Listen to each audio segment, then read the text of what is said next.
हूं श्वेता झा। सुबह सुबह में खबरों के सुपर डोज के साथ एक बार फिर से हम हाजिर हैं। बड़ी खबर आपको बता दें, नारकोटिक्स ब्यूरो की जांच जैसे जैसे आगे बढ़ रही है वैसे वैसे ड्रग्स रैकेट की परतें खुलती जा रही है। सेशन कोर्ट से बेल खारिज होने के बाद अब शौविक हाईकोर्ट जाने की तैयारी में है।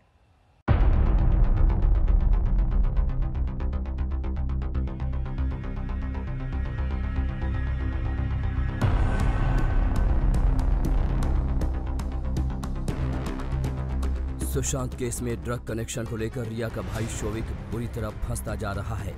एक के बाद एक खुलासे शौविक की मुसीबत बढ़ा रहे हैं।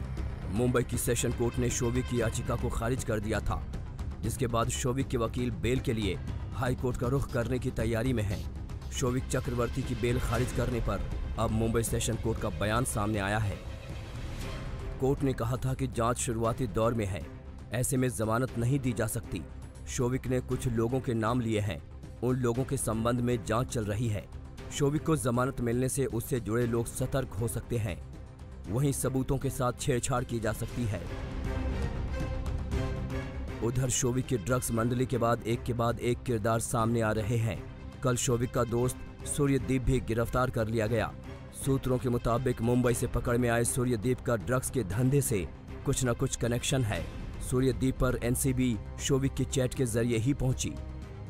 एनसीबी के सूत्रों का कहना है कि जो सुरदीप मेहरोत्रा है वो रिया चक्रवर्ती के भाई शौविक चक्रवर्ती से कांटेक्ट में था। इसके अलावा जो एनसीबी के सूत्र हैं वो ये भी बता रहे हैं कि सुरदीप मेहरोत्रा का कनेक्शन एक बहुत बड़े ड्रग पेडलर से है, जो मुंबई में बड़े पैमाने पर ड्रग सप्लाई करता है, बॉलीवुड में भी सप्लाई करता है। तो फिलहाल सुरदीप मेहरोत्रा को नारकोटिक्स कंट्रोल ब्यूरो की मुंबई यूनिट ने हिरासत में लिया है। रिया का भाई शौविक इस वक्त जेल में है। नारकोटिक्स ब्यूरो ने गिरफ्त में लेकर लंबी पूछताछ की। शौविक ने एनसीबी के सामने कई खुलासे किए। संभव है पूछताछ में ही सूर्यदीप का जिक्र आया हो। शौविक ने अपने बयान में बताया है कि कई खुलासे किए, सुशांत से ड्रग्स की बात की, रिया से ड्रग्स चैट को भी कबूला। एनसीबी की पूछताछ में शौविक कई खुलासे कर चुका है। अपने बयान में वो साफ साफ कबूल चुका है कि वो अपनी बहन के कहने पर सुशांत के लिए नशे का इंतजाम करता था।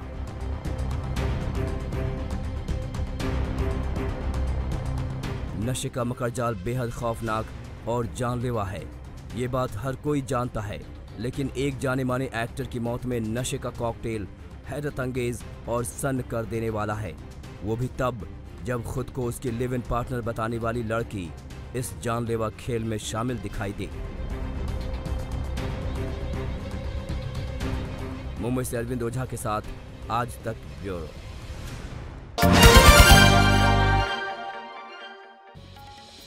नमस्कार, मैं हूं श्वेता झा और आप देख रहे हैं सुबह सुबह। आपको बता दें कि नारकोटिक्स ब्यूरो की जांच जैसे जैसे आगे बढ़ रही है वैसे वैसे ड्रग रैकेट की परतें खुलती जा रही है। सेशन कोर्ट से बेल खारिज होने के बाद अब शौविक हाईकोर्ट जाने की तैयारी में है।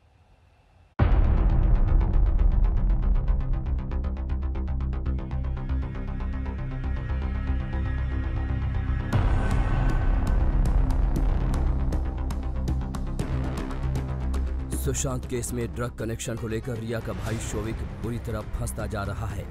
एक के बाद एक खुलासे शौविक की मुसीबत बढ़ा रहे हैं। मुंबई की सेशन कोर्ट ने शौविक की याचिका को खारिज कर दिया था, जिसके बाद शौविक के वकील बेल के लिए हाई कोर्ट का रुख करने की तैयारी में हैं। शौविक चक्रवर्ती की बेल खारिज करने पर अब मुंबई सेशन कोर्ट का बयान सामने आया है।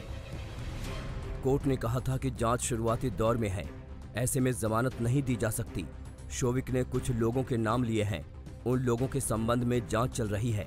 शौविक को जमानत मिलने से उससे जुड़े लोग सतर्क हो सकते हैं, वहीं सबूतों के साथ छेड़छाड़ की जा सकती है। उधर शौविक की ड्रग्स मंडली के बाद एक किरदार सामने आ रहे हैं। कल शौविक का दोस्त सूर्यदीप भी गिरफ्तार कर लिया गया। सूत्रों के मुताबिक मुंबई से पकड़ में आए सूर्यदीप का ड्रग्स के धंधे से कुछ न कुछ कनेक्शन है। सूर्यदीप पर एनसीबी शौविक की चैट के जरिए ही पहुंची। एनसीबी के सूत्रों का कहना है कि जो सुरदीप मेहरोत्रा है वो रिया चक्रवर्ती के भाई शौविक चक्रवर्ती से कांटेक्ट में था। इसके अलावा जो एनसीबी के सूत्र हैं वो ये भी बता रहे हैं कि सुरदीप मेहरोत्रा का कनेक्शन एक बहुत बड़े ड्रग पेडलर से है, जो मुंबई में बड़े पैमाने पर ड्रग सप्लाई करता है, बॉलीवुड में भी सप्लाई करता है। तो फिलहाल सुरदीप मेहरोत्रा को नारकोटिक्स कंट्रोल ब्यूरो की मुंबई यूनिट ने हिरासत में लिया है। रिया का भाई शोविक इस वक्त जेल में है। नारकोटिक्स ब्यूरो ने गिरफ्त में लेकर लंबी पूछताछ की। शोविक ने एनसीबी के सामने कई खुलासे किए। संभव है पूछताछ में ही सूर्यदीप का जिक्र आया हो। शोविक ने अपने बयान में बताया है कि कई खुलासे किए, सुशांत से ड्रग्स की बात की, रिया से ड्रग्स चैट को भी कबूला। एनसीबी की पूछताछ में शोविक कई खुलासे कर चुका है। अपने बयान में वो साफ साफ कबूल चुका है कि वो अपनी बहन के कहने पर सुशांत के लिए नशे का इंतजाम करता था।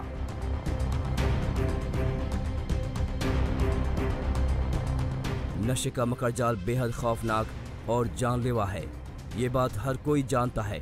लेकिन एक जाने माने एक्टर की मौत में नशे का कॉकटेल हैरत अंगेज और सन्न कर देने वाला है, वो भी तब जब खुद को उसकी लिव इन पार्टनर बताने वाली लड़की इस जानलेवा खेल में शामिल दिखाई दे। मुंबई से अरविंद ओझा के साथ आज तक ब्यूरो।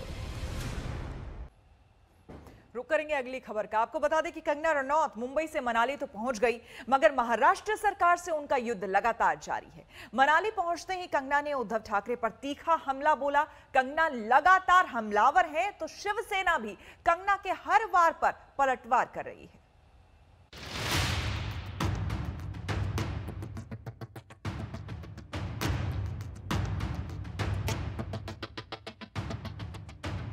आज मेरा घर टूटा है, कल तेरा घमंड टूटेगा।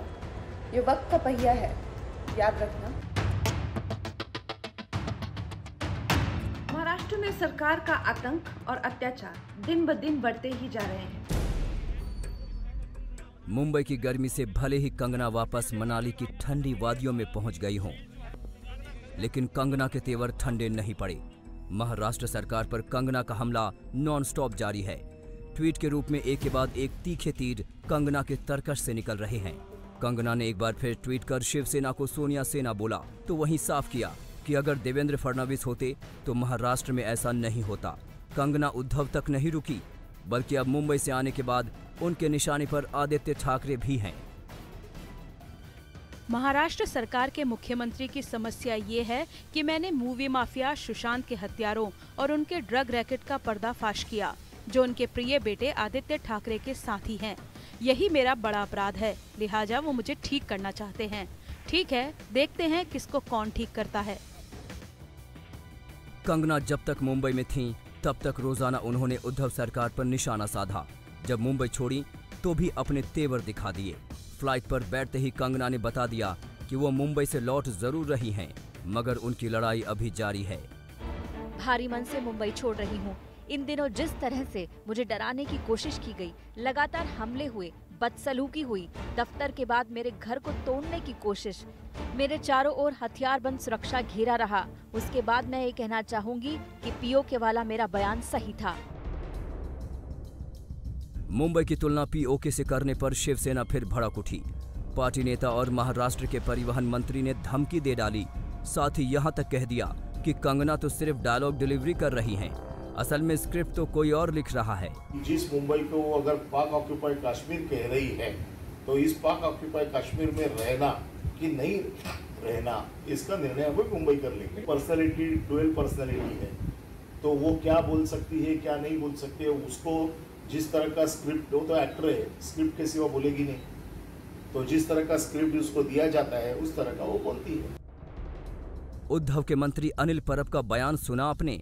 उनका निशाना बीजेपी की ओर है, क्योंकि कंगना के हर बयान का बीजेपी ने समर्थन किया है। पूर्व मुख्यमंत्री देवेंद्र फडणवीस हों या फिर पार्टी का कोई दूसरा नेता, लगातार कंगना को बीजेपी का समर्थन मिला है। हिमाचल की बीजेपी सरकार ने कंगना को अपने राज्य की बेटी बताकर उद्धव सरकार के एक्शन पर पलटवार किया। आपने देखा भी होगा कि वो बोलने तक ही जो है वो वहाँ की शिवसेना सरकार, कांग्रेस की सरकार जो है वो सीमित नहीं रही। उन्हें आगे बढ़ करके भी कंगना को जिस तरह से प्रताड़ित किया जा सकता था, परेशान किया जा सकता था, उनके ऊपर मामले दर्ज करने की बातें, उनका घर तोड़ने की बातें, ऐसी बहुत सारी चीज़ों को लेकर के, ताकि वो एक बहुत बड़े तनाव के इस दौर में जो है वो इस परिस्थिति को इसका सामना न कर सके।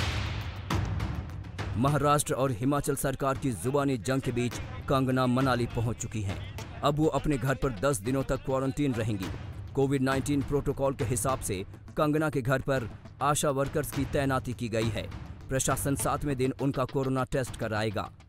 मेरे सर इनका बायोडाटा लेना है मैंने कंगना जी का, और इनको होम क्वारंटीन करना है 10 दिनों के लिए। गाइडलाइन के अनुसार 10 दिन के लिए इनको होम क्वारंटीन करना।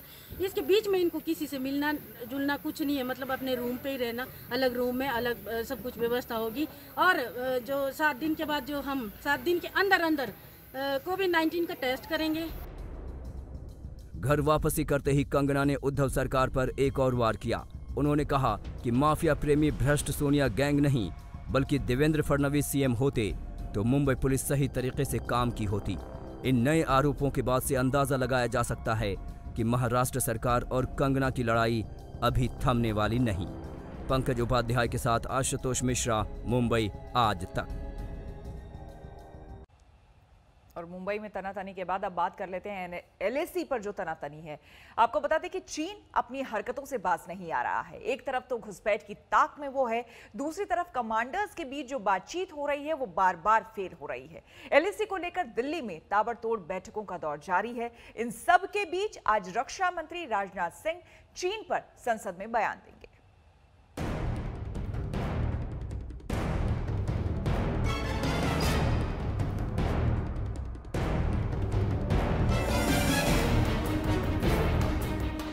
एलएसी पर तनाव कम होने में बातचीत बेअसर है।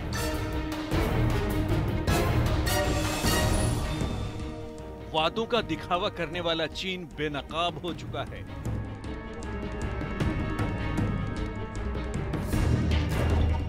और विपक्ष चीन की चाल पर सरकार से सवाल पूछ रहा है। विपक्षी पार्टियां सरकार से एलएसी का सच जानना चाहती हैं कि आखिर असलियत क्या है। विपक्ष की तमाम शंकाओं के समाधान के लिए रक्षा मंत्री आज लोकसभा में बयान देने वाले हैं। राजनाथ सिंह बताएंगे कैसे शूरवीरों ने चीन के मंसूबों को पस्त किया है। वो विपक्ष के सवालों का जवाब देंगे कि किस तरह सरकार की कूटनीतिक घेरेबंदी ने चीन की बोलती बंद कर दी है। 3 सितंबर को ही राजनाथ सिंह की मुलाकात मॉस्को में चीनी रक्षा मंत्री से हुई। 10 सितंबर को विदेश मंत्री एस जयशंकर और उनके चीनी समकक्ष वांग यी में भी मुलाकात हुई। 5 सूत्रीय एजेंडा भी तय हो गया था कि कैसे एलएसी पर दोनों देशों के बीच विवाद को खत्म किया जाएगा, लेकिन बातचीत का कोई नतीजा नहीं दिख रहा। एलएसी पर हालात में बदलाव नहीं हुआ है। एक बात जरूर है कि इस बार चीन की हेकड़ी गुम है। भारतीय वीरों ने जिस तरह ऊंचाइयों पर मोर्चा संभाला है और मजबूत स्थिति बनाई है, उससे चीन परेशान है। एक दिन पहले ही प्रधानमंत्री मोदी ने फिर से उस चीन को आगाह कर दिया। साथ ही एलएसी पर डटे जवानों की जमकर हौसला अफजाई भी की। हमारी सेना के वीर जवान सीमा पर डटे हुए हैं। बड़ी हिम्मत के साथ, जज्बे के साथ, बुलंद हौसलों के साथ दुर्गम पहाड़ियों में डटे हुए हैं। मॉनसून सत्र के पहले दिन प्रधानमंत्री नरेंद्र मोदी ने चीन को समझा दिया कि वो सहन शक्ति की परीक्षा न ले। इससे पहले 3 जुलाई को भी जब पीएम मोदी जवानों के बीच लेह पहुंचे थे, उस वक्त भी बता दिया था कि हमारी मातृभूमि पर आंख उठाने वालों को अंजाम भुगतना होगा। रक्षा मंत्री राजनाथ सिंह भी लेह का दौरा कर चुके हैं, लेकिन विपक्ष लगातार चीन से विवाद को लेकर सवाल उठा रहा है। आप चुप क्यों हो गए? कुछ बोलिए। आप बहुत दिनों से आपने कुछ बोला नहीं। ना अर्थव्यवस्था के बारे में आप बोलते हैं, ना चाइना के बारे में आप बोलते हैं। कुछ बोलिए, देश आपकी ओर देख रहा है। सवाल सरकार की नीतियों पर है। अब कांग्रेस पूछ रही है कि आखिर सरकार जवाब देने से क्यों बच रही है। देश के लोग आज पार्लियामेंट की तरफ देख रहे हैं। आज का समय अनिवार्य था कि रक्षा मंत्री बोले कि वो चीन के सीमा पे जो हमारी समस्या है चीन सेना के साथ, उस पे भारत सरकार कब अपनी नीति स्पष्ट करेगी। चर्चा के द्वारा या स्टेटमेंट के द्वारा क्या उनका रवैया रहेगा। हम चाहते थे कि आश्वासन तो मिले।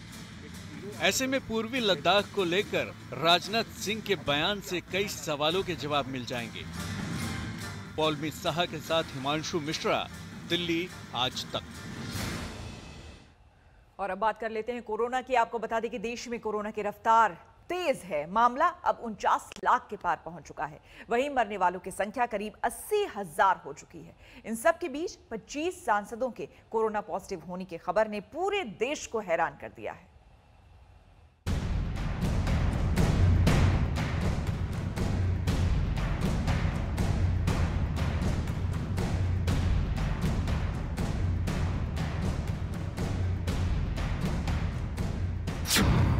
पच्चीस सांसद कोरोना पीड़ित।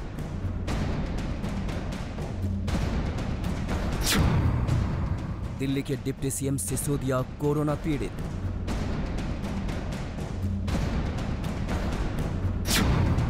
देश भर में 49 लाख के पार कोरोना ग्राफ।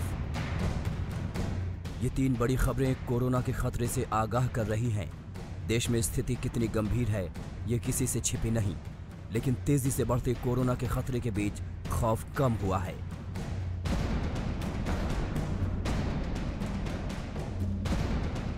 ताजा आंकड़ों के मुताबिक देश में कोरोना पीड़ितों की संख्या 49 लाख के पार जा चुकी है। मौत का आंकड़ा 80,000 से ज्यादा हो चुका है। लेकिन सरकार भरोसा दिला रही है कि डरने की जरूरत नहीं, क्योंकि देश में कोरोना कंट्रोल में है। जरूरत है वैक्सीन आने तक सावधानी बरतने की। कोरोना से बनी जो परिस्थिति है उसमें जिन सतर्कताओं के विषय में सूचित किया गया है उन सतर्कताओं का पालन हम सबको करना ही करना है। और ये भी साफ है, जब तक दवाई नहीं तब तक कोई ढिलाई नहीं। जब तक दवाई नहीं तब तक ढिलाई नहीं। सावधानी हटी तो संक्रमण फैलने में तनिक भी देर नहीं लगेगी। लिहाजा प्रधानमंत्री मोदी का संकेत साफ है कि बेपरवाही बड़ी मुसीबत बन सकती है। सोमवार को ही केंद्रीय स्वास्थ्य मंत्री डॉक्टर हर्षवर्धन ने लोकसभा में महामारी पर बयान दिया। उन्होंने सदन के सामने तस्वीर पेश की। कहा कि भारत में प्रति 10 लाख की आबादी पर सिर्फ 3,328 मामले सामने आ रहे हैं, जबकि केवल 55 लोगों की मौत हो रही है। कोरोना रिकवरी रेट भी करीब 78% हो चुका है। डेथ रेट महज 1.64% है और पॉजिटिविटी रेट भी 9.40% है। स्वास्थ्य मंत्री ने लगे हाथ बताया कि लॉकडाउन की वजह से कोरोना के मैप पर दुनिया के अन्य देशों की तुलना में भारत की स्थिति बेहतर है। The nationwide lockdown, a bold decision undertaken by the government. It has been estimated that this decision prevented approximately 14 to 29 lakh cases and 37 to 78,000 deaths. जब से लॉकडाउन खत्म हुआ है, कोरोना वायरस अनलॉक हो गया है। कुछ राज्यों में तो इस वायरस ने बेहिसाब संकट बढ़ाया है।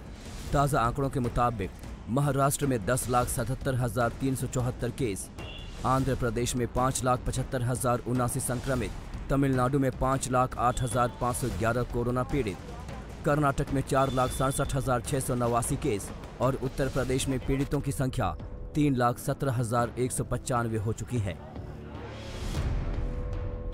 दिल्ली में भी कोरोना बेकाबू है।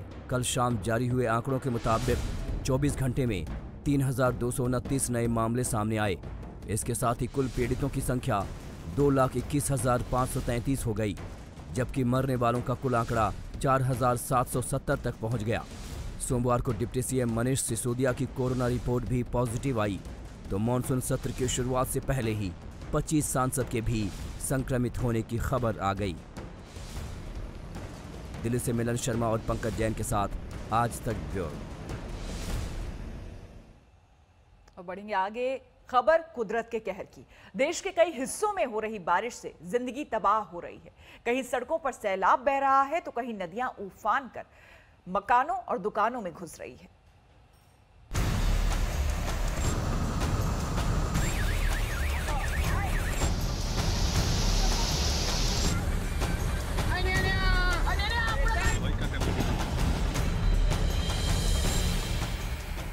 लहरों का गुस्सा टूटा तो जिंदगी खतरे में पड़ गई। छोटी सी लापरवाही जान पर भारी पड़ गई। खतरे की अनदेखी से मौत का सामना हो गया।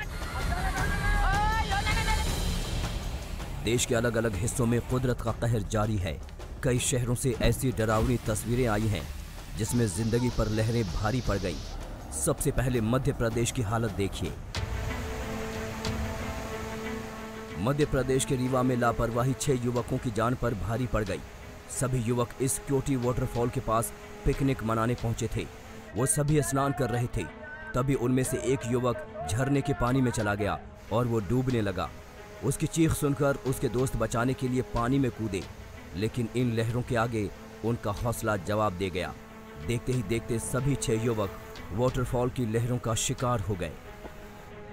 हादसे की खबर लगते ही पुलिस मौके पर पहुंची। गोताखोरों ने भी रेस्क्यू ऑपरेशन चलाया, लेकिन उनमें से सिर्फ 4 युवकों की लाशें बरामद की गईं। 2 का अब तक सुराग नहीं मिल पाया है। इंदौर से आई ये तस्वीरें हैरान करने वाली हैं। मूसलाधार बारिश की वजह से जब नदी का जलस्तर बढ़ा तो आफत टूट पड़ी। सैलाब ने 4 कारों को समेट लिया और लहरें उन्हें दूर तक बहा ले गईं। मानपुर इलाके के जोगी भड़क झरने के पास लोग अपनी कार से पहुंचे थे। सभी कार सवार झरने में नहा रहे थे। तभी यहां पानी का स्तर तेजी से बढ़ने लगा।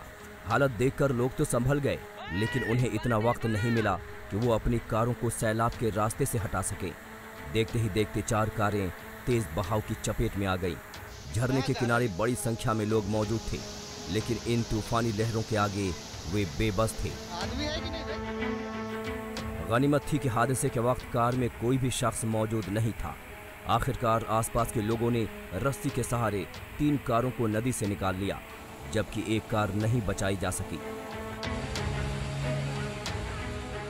मध्य प्रदेश के बुरहानपुर में भी तेज बारिश का संकट दिखा। लोग उफनते नाले के बीच से अपनी बाइक को गुजारते दिखे। एक शख्स तो इस धारा में बाइक से अपना नियंत्रण खो बैठा। तेज लहरों की चपेट में आकर बाइक उसके हाथों से छूटने लगी। तभी दूसरे युवकों ने उसे बहने से बचा लिया। रास्ता डूबने के बाद ऐसे कई बाइक सवार जान जोखिम में डालते दिखे। उफनती लहरें 3 दोस्तों की जान पर बनाई। महाराष्ट्र के बुल्ढाना में दर्दनाक हादसा हो गया। सोमवार की सुबह 3 युवक विदुपा नदी पर बने बांध पर तैरने गए थे। ये वक्त उनके लिए भारी पड़ गया। तैरते वक्त एक युवक डूबने लगा। बचाने के लिए उसके दोस्त पानी में कूद गए, लेकिन उफनती लहरों के आगे उनकी एक ना चली। बचाने गए युवक भी नदी की तेज धार में फंस गए। हादसे के वक्त नदी के किनारे मौजूद लोगों ने ये वीडियो बनाया।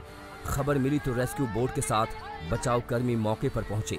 पीड़ितों को तलाशने की मुहिम शुरू हुई, लेकिन काफी देर की खोजबीन के बाद एक युवक की लाश निकाली गई। उसके 2 दोस्तों का कोई सुराग नहीं मिल पाया। बिहार के गोपालगंज में बाढ़ का संकट अब तक कम नहीं हुआ। गंडक नदी लगातार कहर बरपा रही है। नदी का खतरनाक जलस्तर लगातार तबाही मचा रहा है। किनारों पर बेहिसाब कटान हो रहा है। मंझिया इलाके में एक शौचालय भवन भी इन लहरों का शिकार हो गया।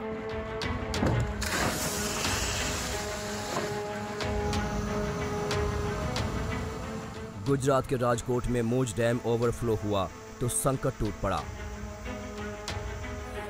3 दिनों से लगातार हो रही बारिश की वजह से तेज बहाव पानी में एक कार फंस गई। गनीमत रही कि ग्रामीणों की सूझबूझ से कार को संकट से निकाल लिया गया। गोपालगंज से सुनील कुमार तिवारी, राजकोट से तेजस शेषांगिया, बुरहानपुर से अशोक सैनी और इंदौर से धर्मेंद्र कुमार शर्मा के साथ विजय कुमार विश्वकर्मा, रीवा आज तक।